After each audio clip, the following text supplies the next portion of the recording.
ইচ্ছে, সিদ্ধান্ত আর নিশ্চয়তা, এই শব্দগুলো আমরা আমাদের জীবনে অনেকবার শুনেছি, তাই না? জীবনে অনেক সময় অনেক কিছু পেতে খুবই ইচ্ছে করে, কিন্তু শুধু ইচ্ছে হলেই কি সবকিছু পাল্টায়? সবকিছু পাওয়া যায়? অনুর্বর জমিতে বাস করা ব্যক্তির মনে ইচ্ছে হয় যেন সে শীতল জল পায়, কিন্তু সে পায় না। যে এক কুয়ো খোঁড়ার সিদ্ধান্ত নিয়েছে, সে মাটি খোঁড়ার জন্য কোদাল অবশ্যই পেয়ে যায়।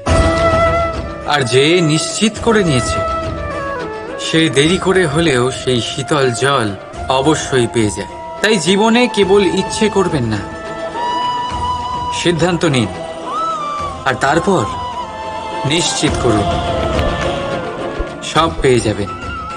আর ভালোবেসে বলুন, রাধা রাধা।